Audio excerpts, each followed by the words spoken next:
When you think about the pandemic, what's the first word that comes to mind? Hot dogs. No, I don't know. First, what's the word? The pandemic. I would say. I would say science. I would say magnificent. Because like if you think about the virus itself, like how it's been able to like enter people's bodies, how it's able to be this widespread, like from a science standpoint, like it's crazy. Community. And maybe masks too, but community. Probably masks. For me, it's mask. And social distancing. The first word that came to my mind was scary. Roughly 13 months since the start of the pandemic, there have been 578,520 deaths in the United States. Our lives have been changed. We've had to keep distance from those we love and learn to cope with the rapid expansion of disease across the country. We've had to address contrasting opinions on using face masks, talk about the science behind this widespread disease, the politics that it's influenced, and finally, dive into the personal struggles the pandemic has brought forth. It's needless to say that the COVID-19 pandemic has impacted our lives in many ways. Because of how politicized it's become, we've struggled with effectively addressing the virus. This has led to prolonged safety measures and stress on the economy. Not only has it affected our country systemically, but also on an individual basis. During the pandemic, there have been increased rates of unemployment, mental disorders, and suicide. Not only has it impacted individuals, but through their actions, each individual has the power and choice to change the world.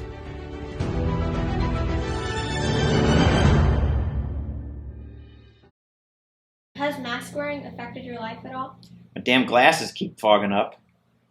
That sucks. I kind of miss seeing people's faces. It can be a little bit challenging at first, like coaching gymnastics in a mask, wearing one for like some days like 11, 12 hours. In the beginning, because we not get used to it, it's in the hot kitchens. Wearing a mask, it's really uncomfortable.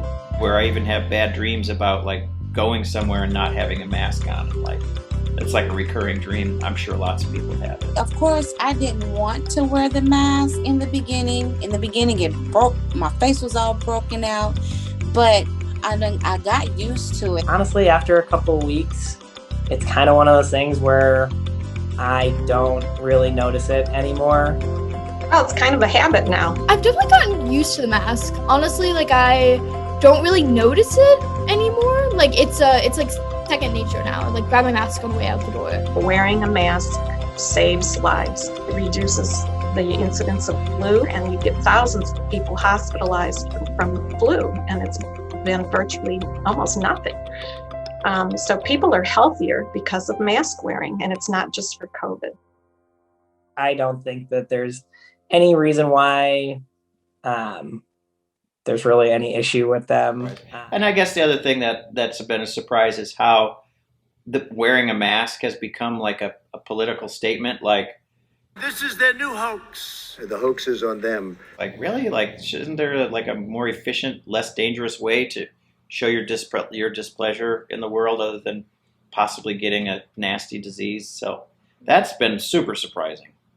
How many people will continue to wear the mask when all this is over with? I think that you will continue to see them 5-10 years down the road. In the beginning, yes, we were really worried, overcautious, and very stressful. The reason is we don't have any knowledge. By working in the hospital and how quickly we had to change and how quickly the floors were filling up with just nothing but people that were infected with the virus. Of course, with anything, people with pre-existing diseases are more high at risk, but that was the case. But the pandemic, the coronavirus was taking the young, the old, just everybody. When given the opportunity, would you get the vaccine? Yes, absolutely. It actually makes me sad that some people are scared of the vaccine because of misinformation. We need to really focus our education on the importance of scientific knowledge and understanding for the general population. so that when we have a health emergency, people have a basic enough trust of science so that they're able to make intelligent decisions. I actually have gotten my first dose already. I've had the vaccine. I've had my second shot, and I've been encouraging everybody to get the vaccine. You have to get people vaccinated. We both got vaccine. We think it's a good way to protect ourselves and our family and also the community. I was given the opportunity at Carl when it first came out, and I declined it because I wanted to be more comfortable about getting the vaccine. But since they offered it to me in the beginning, I was able to be part of the vaccination clinic at the high school and giving all the vaccinations to the staff. And that kind of made up my mind, and I scheduled to get the vaccination.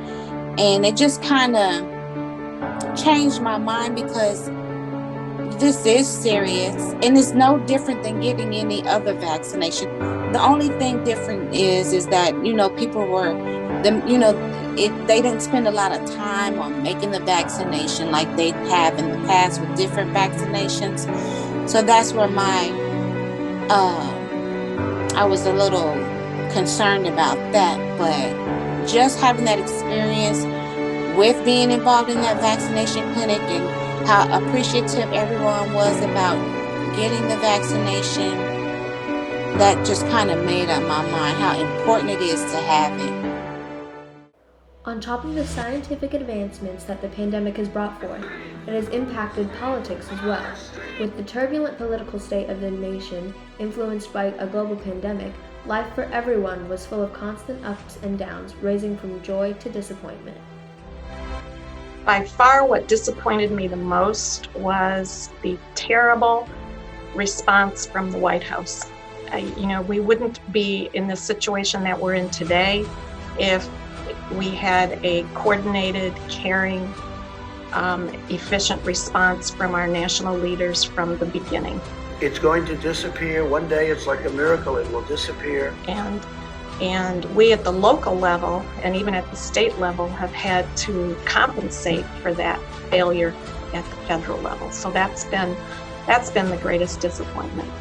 Government leaders at the time weren't able to just admit it was a problem and deal with it with a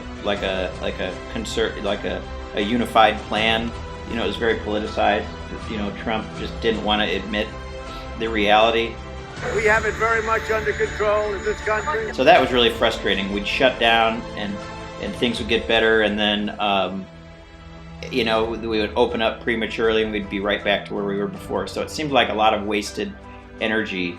From like a broader perspective, just seeing how difficult it has been for like our whole country to come together and wear masks and social distance. The pandemic certainly added to the chaos. Everybody was already so on edge that once Donald Trump, started with all of his election stuff, it was just like a primed, like tinder, dry wood waiting for a match. I mean, the one thing about experiencing this pandemic as a mayor is that we were faced with making so many decisions with very little notice, and things kept changing from 1 hour to the next. So I think the biggest disappointment would be last 2 months of my senior year of high school. Don't think I got the closure on high school. It was kind of sad that I never got I never got my last day of school, my last dance performance, or I didn't know they were my last.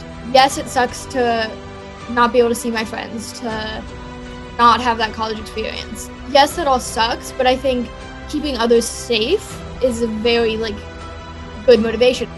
Knowing, especially during the first few months of quarantine when I was not seeing anyone except for my family, I think keeping them safe and keeping my grandparents safe was more important to me. What people have gone through has taken a toll on their personal lives, and safety measures put businesses that rely on face-to-face interaction in jeopardy. Overall, the stress of coping with the pandemic has greatly impacted the emotional state of most people. Well, my overall emotional state has been pretty okay because I'm still able to work. I'm not able to do any of my audio equipment rental because there's no concerts, but I've been able to work on my buildings. If I wasn't able to like work, like literally everything was closed, I would have, probably gone a little crackers. But being able to still come to work every day, I just had to shift my focus a little.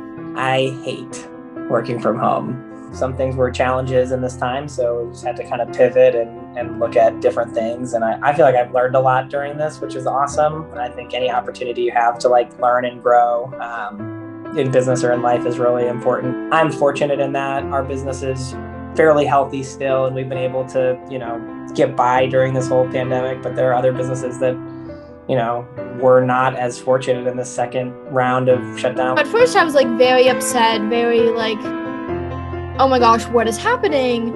But then for those first like couple months of quarantine, when I was still technically a senior in high school, but we weren't doing much work, honestly, I kind of enjoyed spending time with my family. Wow. Well, now that we've experienced almost a year of it, emotionally, it's from one end of the range to another. So, I felt fear and anger and frustration and sadness and impatience. And then it ranges on the other end. There's been many times for great hope and optimism and joy and gratitude, and then everything in between. Yes, I think it's been difficult to remain optimistic partly because it seems like everything keeps getting canceled. We keep not being able to do things. Maybe a couple weeks ago, I was just feeling like really down, and my wife was like, yeah, that's how everybody's felt for the last 9 months. You just are like really unreasonably optimistic all the time about everything. And that's why you can't relate to like how everybody's feeling right now. So I feel like I've stayed pretty optimistic, to be honest. We remain optimistic because we just hope that this pandemic will pass very soon, and that we just need to do and focus on what we are doing. The restaurant business, we saw that, okay, we need to adapt big time because once they close the dining, what we need to do in order to survive. No, I'm an optimistic person anyway, but as time went on, that positivity kind of went away. I think it's really easy to give up, to have this attitude of nothing's happening, we can't do anything. Nothing we can do. We didn't expect it to last this long. We missed all the kids' milestones. My kids graduates 8th grade, and one of them graduates 5th grade. We don't get to celebrate all those. I miss the catering event. Like every year we have a sweet corn festival, and we have the concert event that we usually do every year, or the graduation party. They're all canceled. I think I miss just like not worrying when I wanted to like see a friend. So like I miss just like hanging out in my friend's like house or like their basement, or like going to the movies. Most of the people I've seen in the past year have been, on a screen rather than in person. So I miss my friends, I miss my family, I just miss those the ability to be with people. I used to love to go to, concerts and festivals and sports and all this kind of stuff. And like, I do have anxiety, like thinking about the idea of like going and doing all of those things. I really try not to live in fear. I mean, we can just have to live our lives as normal as possible. This is really our new normal. It's taught us a lot to think more about being clean and taking the extra steps to be more cautious. I think there are probably tons of really good lessons that we can learn from this. Obviously, from like a global standpoint, I think that our preparedness for a pandemic like this wasn't where it needed to be. It has impacted the way I think about how I can be beneficial in society. Like, big one for me is like being grateful. So being grateful that I have access to good health care, being grateful that I've been able to come to college. For me, I just be grateful for like healthcare provider or the first responders. On a personal level, I think a lot of people have had a chance to kind of evaluate what's important in life. You know, in this country, we always worship the celebrities and people you see, you know, on TV or in the movies or whatever. But the really important people in life are the people who care about you. Especially a lot of parents have found out so much more about their children. Hopefully, when this is all over with, we can continue to get that family time in. I thought life is uncertain. You just never know things gonna happen. So just be more alert. What it taught me was that you have to face that fear, and then you have to do everything you can every minute of every day to address it. Be positive. Things will get better.